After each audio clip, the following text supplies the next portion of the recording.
इस आर्टिकल के ऊपर में स्टार लगा लेना, क्योंकि ये आर्टिकल काफी बेहतरीन रहने वाला है, जिसमें मैं बहुत सारी बातें बताऊंगा। डॉक्टर को हम लोग भगवान का रूप बोलते हैं, न्यूज में इसलिए है क्योंकि यहाँ पर नेशनल टास्क फोर्स ने अपनी रिपोर्ट सबमिट कर दी है सुप्रीम कोर्ट के अंदर में। No need for separate law, एक तो ये बता दिया, क्योंकि एग्जिस्टिंग जो स्टेट के लॉ हैं या फिर भारतीय न्याय संहिता के अंदर में सफिशिएंट ऐसा माल पानी रखा गया है जिसके बेस पर किसी के साथ में कुछ गड़बड़ हो तो भाई उस गड़बड़ को होने से रोका जा सकता है। लॉन्ग टर्म में सबसे पहले तो आप लोग इंफ्रास्ट्रक्चर को प्रॉपर इंप्रूव करो। जहां पर भी इंसान रहते हैं हॉस्पिटल्स वगैरह बना रखे हैं, उसके अंदर में रेस्ट रूम रहे, टॉयलेट रहे, मोबाइल नेटवर्क कवरेज जो है वो प्रॉपर यहाँ पर होना चाहिए।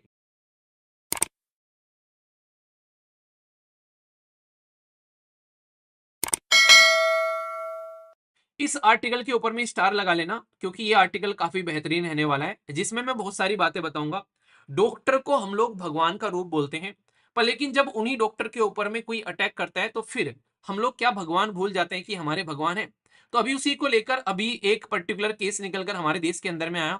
आरजी कॉलेज के अंदर में आप लोगों को पता है क्या हुआ हमारे देश के अंदर में, बेसिकली वेस्ट बंगाल के अंदर में जिस तरीके से उस डॉक्टर के साथ में ये दुर्घटना घटी, पूरा देश जो है उसकी वजह से सड़कों पर आ गया था। तो उसको लेकर फिर लगा कि यार कैसे डॉक्टर की सेफ्टी के बारे में कुछ काम करें हम लोग। तो हमारे देश के अंदर में जब इतना बड़ा प्रोटेस्ट हो गया तो फिर उस चीज को हैंडल करने के लिए कि हाँ यार आगे चलकर चीजें जो है वो थोड़ा सा अच्छे से चले, ये पर्टिकुलर एक टास्क फोर्स बनाई गई जिसका नाम रखा गया नेशनल टास्क फोर्स, और उसने रिपोर्ट प्रस्तुत किया यहाँ पर कोर्ट के अंदर में। और पर्टिकुलर जो आरजी जो कर कॉलेज के अंदर में जो रेप और मर्डर का केस देखने को मिला, उसको ध्यान में रखते हुए कि हेल्थ केयर जो प्रोफेशनल है उनको किस तरीके से हम लोग प्रोटेक्शन प्रोवाइड कराएं। तो इसको लेकर अभी मुद्दा क्या है, इनके द्वारा सुप्रीम कोर्ट के अंदर में रिपोर्ट सबमिट की गई है और इन्होंने साफ साफ बोल दिया कि इसकी कोई रिक्वायरमेंट नहीं है कि अलग से इसके लिए कोई कानून बना के लेकर आए, सेंट्रल कोई कानून लेकर आए कि भाई डॉक्टर्स के लिए अलग से कानून बनाए कि डॉक्टर को प्रोटेक्शन प्रोवाइड करानी है। आखिर क्यों बोला गया, अब मैं आप लोगों को बात बताऊंगा। पहले तो ये हो गया कि ये न्यूज में क्यों है, न्यूज में इसलिए है क्योंकि यहाँ पर नेशनल टास्क फोर्स ने अपनी रिपोर्ट सबमिट कर दी है सुप्रीम कोर्ट के अंदर में, और उन्होंने साफ साफ बता दिया है कि सेपरेट कानून की कोई रिक्वायरमेंट यहाँ पर नहीं है जिसके लिए प्रोटेस्ट चल रहा था। अभी मुद्दा क्या है, मुद्दा यहाँ पर ये ऐसे निकल कर आता है कि भाई जो नेशनल टास्क फोर्स है वो इसलिए कॉन्स्टिट्यूट की गई थी कि आरजी कॉलेज के अंदर में जो घटना देखने को मिली उसको लेकर पूरा देश का जो एक अंदर से जो कॉन्सियस है वो झंझोर दिया गया, उसका एक जो एक माइंड जो है बिल्कुल ऐसा हो गया कि यार ऐसा कैसे हो गया। ठीक है, तो वो चीजें देखने को मिली, बिल्कुल निर्भया केस जैसी कंडीशन देश के अंदर में नजर आई, लोग सड़कों पर नजर आए प्रोटेस्ट करते हुए।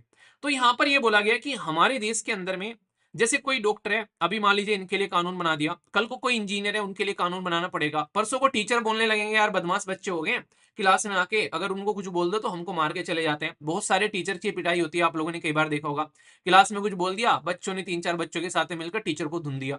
तो अगर कल को चलकर इस तरीके से चीजें होने लगेगी तो हर एक पर्टिकुलर कैटेगरी के अंदर में कोई ना कोई यहाँ पर आकर ये बोलेगा कि यार हमको अलग से प्रोटेक्शन प्रोवाइड कराओ। तो यहाँ तो पूरे दिन बस इसी में लगे रहेंगे भाई अलग अलग सेक्शन के लिए कि हाँ इस तरीके से ये काम करने हैं। ठीक है, तो सोच के देखो कल को कोई मतलब जैसे दुकान पर बाल कटवाने जाते हैं नाई, तो कई बार दाढ़ी बनवाते टाइम ब्लेड लग जाता है, खून निकल गया थोड़ा सा। ठीक है, तो भाई साहब उसको पीटने लगे, कल को सारे नाई सड़कों पर आ जाएंगे, वो बोलेंगे हमारे लिए अलग से कानून बनाओ, क्योंकि भाई साहब हमारे हाथ में एक सामान ऐसे रहता है, थोड़ा बहुत इधर उधर खून निकल सकता है। तो ये ऐसी चीजें अगर सब बोलेंगे तो फिर तो हर एक सेक्शन के लिए अलग अलग कानून बनाना पड़ जाएगा, पार्लियामेंट पूरी इसी में लगी रहेगी, स्टेट असेंबली इसी में लगी रहेगी।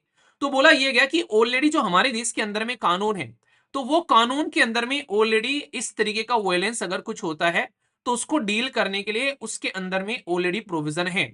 मतलब कहने का ये कि हमारे देश में अवेलेबल ऑलरेडी साधन है, उनका इस्तेमाल कर कर हम लोग चीजों को ठीक कर सकते हैं। ऐसा नहीं कि प्रोविजन नहीं है। तो इसके ऊपर में क्वेश्चन पूछा जा सकता है कि क्या डॉक्टर्स के लिए पर्सनली कोई कानून होना चाहिए, तो उसके बारे में मैं आप लोगों से सारी बातें करूंगा अभी। ठीक है, ठीक है। अभी यहां पर क्या बोला गया कि no need for separate law, एक तो ये बता दिया, क्योंकि एग्जिस्टिंग जो स्टेट के लॉ हैं या फिर भारतीय न्याय संहिता के अंदर में सफिशिएंट ऐसा माल पानी रखा गया है जिसके बेस पर किसी के साथ में कुछ गड़बड़ हो तो भाई उस गड़बड़ को होने से रोका जा सकता है। 24 स्टेट ने स्पेसिफिक कानून बना रखे हैं वायलेंस को टारगेट करने के लिए, हेल्थ प्रोफेशनल के लिए। तो जब ऑलरेडी स्टेट अपने लेवल पर कानून बनाए बैठे तो सेंटर के कानून की कोई जरूरत नहीं है, क्योंकि हेल्थ तो ऑलरेडी हमारे संविधान के अंदर में 7वें शेड्यूल के अंदर में स्टेट लिस्ट के अंदर में आता है। तो इसके लिए अलग से आप लोगों को कानून बनाने की जरूरत नहीं है यहाँ पर, ठीक है। स्टेट विदाउट स्पेसिफिक लॉ जो है, जिसके पास में खुद का कानून नहीं है, क्योंकि हमारे देश के अंदर में तो 28 स्टेट हैं आज की डेट में, तो जो 4 राज्य हैं वो क्या कर सकते हैं, वो बीएनएस का सहारा लेकर इस तरीके के ऑफेंस को आज की डेट में कंट्रोल कर सकते हैं। मतलब इनका मानना यह है कि हमारे पास में जो किताबें रखी हुई हैं, उन्हीं किताबों को अगर हम लोग सिस्टमेटिक वे में पढ़ेंगे तो हमारा सिलेक्शन हो जाएगा। ये नहीं कि मार्केट में कोई भी किताबें आ रही है, कोई भी मैगजीन आ रही है, ला लाकर उनकी लाइब्रेरी बना लो। एक सब्जेक्ट की एक किताब मोर देन सफिशिएंट है। करंट अफेयर अगर आप लोगों को पढ़ना है तो एक लेक्चर मोर देन सफिशिएंट है। यानी कि भाई साहब पहले यहाँ पर लेक्चर देख लिया, फिर भाई साहब पूरे यूट्यूब पर छानते फिर रहे हैं और 5-6 लेक्चर देख लिए, शाम तक देख रहे हैं। चाहे यहाँ देखो चाहे कहीं और देखो, हर एक टीचर अपनी मेहनत कर रहे हैं। एक लेक्चर कोई पकड़ लो और उसके बाद में फिर उसको एंजॉय करो अच्छे से, और उसी पर टिके रहो सिस्टमेटिक वे में।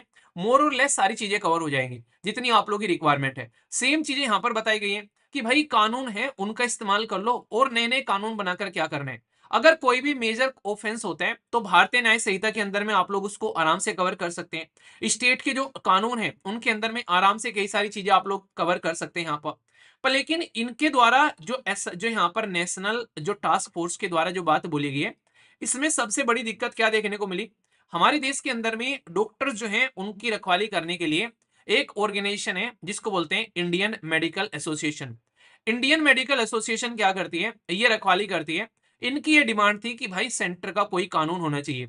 मतलब जो यहाँ पर एनटीएफ नेशनल टास्क फोर्स ने जो बोला है, इन्होंने यहाँ पर इसके अपोजिट में बोला है। इसलिए बोला गया कि इनका जो व्यूज है वो एक दूसरे के अपोजिट में पहुंच गए यहाँ पर। इसने यहाँ पर ये बताया आईएमए ने कि भाई साहब हॉस्पिटल को सेफ जोन डिक्लेयर कर दो। फिर से मैं वही बोलूंगा, फिर तो बोलेंगे नाई की भाई साहब जहां पर नाई की दुकान है उसको सेफ जोन डिक्लेयर कर दो, ठीक है, स्कूल को सेफ जोन डिक्लेयर कर दो, ठीक है। ये तो सारी चीजें फिर वही होने लगेगी। तो ये कोई सही तरीका नहीं है, क्योंकि सेफ जोन डिक्लेयर करने में और भी कई सारी चीजें हैं। तो इसके बारे में क्या क्या बात है, तो क्या क्या सोल्यूशन हम लोग कर सकते हैं। मतलब सेफ जोन डिक्लेयर नहीं करने हैं, अलग से सेंटर का कोई कानून नहीं बनाना है, तो फिर भाई सोल्यूशन क्या है, इसका कोई तो समाधान होगा। तो समाधान बता दो बस आप लोग हमको। तो उसी के लिए रिकमेंडेशन दी जा रही है एनटीएफ के द्वारा कि समाधान क्या करना है अगर ऐसा नहीं होना है। सबसे पहले तो आप लोग यहाँ पर शॉर्ट टर्म मेजर्स ले सकते हैं, जैसे कि अगर लगता है कि कहीं पर बहुत ही ज्यादा दिक्कत हो रही है तो भाई वहां थोड़े टाइम के लिए आप लोग सिक्योरिटी पर्सनल को डिप्लॉय कर दो, ठीक है। साथ ही साथ में यहाँ पर लोकल पुलिस के साथ में कांटेक्ट करो, अपना एफआईआर रजिस्टर करो अगर कोई भी ऐसा क्राइम हो रहा है विद इन 6 आवर, ताकि उसको डील कर सके लोकल पुलिस, ठीक है। एक तो ये हो गया। दूसरा मीडियम टर्म मेजर आप लोग क्या ले सकते हो जो अच्छा है काफी ज्यादा, आप लोग सीसीटीवी कैमरे लगा दो, अपनी जो दीवारें हैं उनको ऊंचा कर दो, ठीक है। दीवारों के ऊपर जो है ऊपर से कांच या फिर अपना जो तार वगैरह होते हैं वो बांध दो वहां पर। साथ ही साथ में कोई भी हॉस्पिटल के अंदर में आया तो बायोमेट्रिक एक्सेस लगा दो कि बिना बायोमेट्रिक के वो भाई साहब एंटर नहीं कर पाएगा। ये छोटे छोटे तो आप लोग खुद से सॉल्यूशन निकाल सकते हैं यहाँ पर, ठीक है। तो इसके आप लोग समझ सकते हैं। नेक्स्ट यहाँ पर खासकर जैसे वो लड़की थी नाइट शिफ्ट कर रही थी जिसके साथ में यहाँ पर ये दुर्घटना घटी थी, तो नाइट शिफ्ट के लिए प्रॉपर प्रोटोकॉल बनाओ आप लोग ताकि सेफ्टी बनी रहे। साथ ही साथ में ट्रांसपोर्टेशन की फैसिलिटी होनी चाहिए स्टाफ के लिए, अगर कोई रात में आ रहा है रात में जा रहा है, और उस ट्रांसपोर्टेशन के अंदर भी आप लोग सीसीटीवी कैमरे लगाओ प्रॉपर, और उसके अंदर भी कोई ना कोई एक पुलिस पर्सनल या सिक्योरिटी पर्सनल होना चाहिए। अगर नाइट में कोई शिफ्ट करने जा रहे हैं तो उसके लिए आप लोग यहाँ पर लगा सकते हो। तो ये चीजें देखो यहाँ पर। साथ ही साथ में देखो अलग अलग मेजर में आप लोगों को बता रहा हूँ, आप लोगों से कोई इंटरव्यू पूछ ले अगर आप लोगों से कि क्या क्या सॉल्यूशन निकल सकते हैं, तो इनमें से अगर 3-4 भी आप लोगों के याद रह जाएंगे तो सामने वाला समझ जाएगा कि इंसान पढ़ा लिखा है, ठीक है ना। तो इसलिए एटलीस्ट एक दो तो पता ही होना चाहिए। और ये तो नॉर्मल है यार, आप लोगों में बोलो अपने घर की सिक्योरिटी कैसे करनी है, आप लोग खुद बता दोगे भाई कैमरा लगा लो, ऊंची दीवार कर लो, ठीक है, कुछ इस तरीके से कर लो। आज की डेट में किसी सोसाइटी में आप लोग जाते हो तो सोसाइटी में तो आप लोगों ने देखा भी होगा, वहां पे जैसे नहीं एंट्री करते हो तो वहां पर पूरा पूछते हैं, पूरा लिखवा लेते हैं, फिर उसी के साथ में वहां पे कैमरे लगे होते हैं, उसका थोपड़ा भी देख लेते हैं कि ये इंसान कौन है। तो सारी चीजें आज की डेट में तो ये हो रहे हैं बड़ी बड़ी सोसाइटीज में, आज की डेट में सिटीज के अंदर में। आप लोग किसी बड़े इंस्टीट्यूट में जाते हो तो वहां पर ये हो रहे हैं। इवन स्कूल्स के अंदर में बोला गया था कि बायोमेट्रिक लगाओ, टीचर टाइम पे नहीं आ रहा है भाई साहब। तो ऐसी कोई बड़ी चीज थोड़ी ना है कि आप लोग नहीं कर सकते, करो यार इस चीज को। लॉन्ग टर्म मेजर में क्या किया जा सकता है, ये काफी इंपॉर्टेंट है यहाँ पर। लॉन्ग टर्म में सबसे पहले तो आप लोग इंफ्रास्ट्रक्चर को प्रॉपर इंप्रूव करो, जहां पर भी इंसान रहते हैं हॉस्पिटल्स वगैरह बना रखे हैं उसके अंदर में रेस्ट रूम रहे, टॉयलेट रहे, मोबाइल नेटवर्क कवरेज जो है वो प्रॉपर यहाँ पर होना चाहिए। इंटरनल कंप्लेन कमेटी होनी चाहिए अगर किसी के साथ में कोई सेक्सुअल हरासमेंट होता है। इसके लिए तो विशाखा जजमेंट आप लोगों को सुप्रीम कोर्ट का है, उसके ऊपर में केस भी है हमारे देश के अंदर में।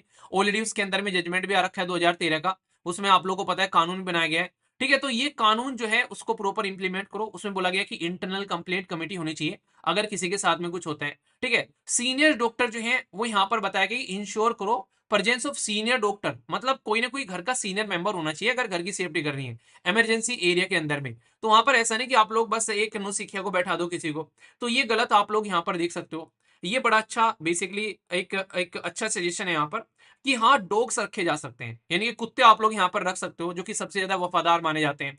तो डॉग्स जो है वो सबसे बेस्ट रहेंगे यहाँ पर।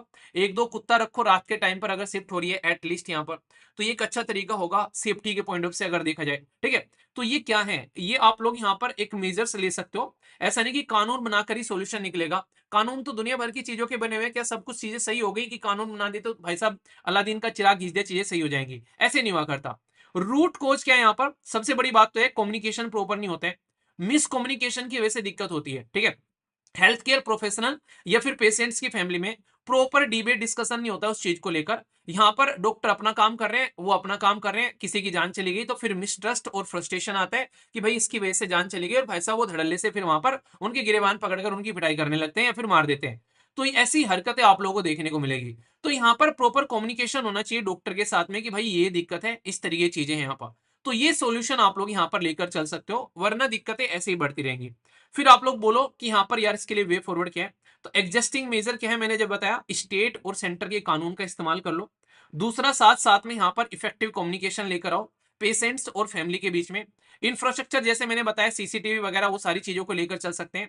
सेंट्रलाइज गाइडलाइन रखो सारे हॉस्पिटल के द्वारा कि वैसा वैसा नहीं कि एक हॉस्पिटल में कुछ हो रहा है दूसरे के अंदर कुछ हो रहा है, सबको साथ में लेकर चलना है ना यहाँ पर। इसी के साथ में प्रॉपर पॉलिसीज आप लोग लेकर आओ कि कैसे चीजों को लेकर चलना है, जो भी इसके अंदर में काम करते हैं, चाहे एनटीएफ की रिकमेंडेशन ले लो या आईएमए की डिमांड ले लो, उनको कैसे बैलेंस बनाकर चल सकते हैं। तभी चलकर यहाँ पर आप लोग इनकी सेफ्टी ये कर पाओगे सही। यानी कि आप लोग ये बोल सकते हो कि सॉल्यूशन है, ऐसी चीज नहीं है कि कुछ एक्स्ट्रा सॉल्यूशन देना है, तो सॉल्यूशन अवेलेबल है यहाँ पर।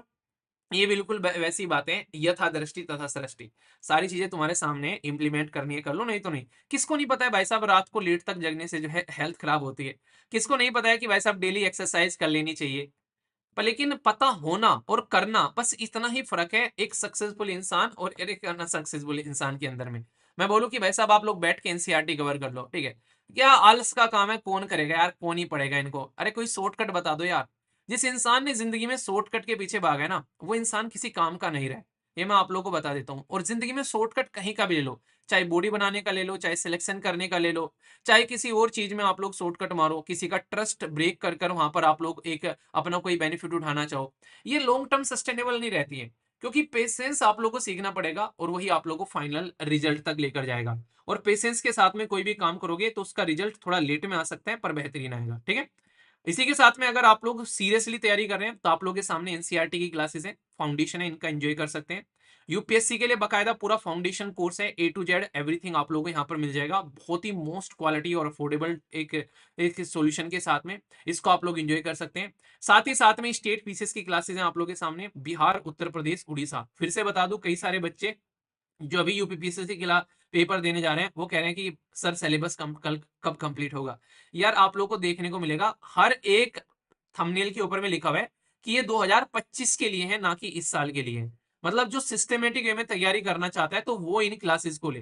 ठीक है, तो वहां सिलेबस पूरा कंप्लीट मिलेगा। पहले ही ये कोर्स जो लॉन्च किया गया था इसका बेसिक पर्पस था 2025 के लिए, ना कि इस साल के लिए। तो इस साल के लिए आप लोग जो हो जो अपना कर रहे हो वो करते रहिए, ये उसके लिए था ताकि सिस्टमेटिक में सारी चीजें कवर कराई जाए बहुत ही बेहतरीन तरीके से। और ये भी 2025 का है और ये लास्ट बैच है। 26 का किसी को ज्वाइन करने हैं तो वो जल्दी आप लोग को आने वाला है, जैसे मैंने आप लोगों को बताया था। और वहां पर उसके अंदर में सारी चीजें चलेंगी, ये आराम से आप लोग का बैच चल रहा है तो ये आप लोग का चलता रहेगा। ठीक है, तो इसको आप लोग देख लेना। बाकी अच्छे से आप लोग डाउनलोड कर लीजिए एप्लीकेशन और एंजॉय करिए।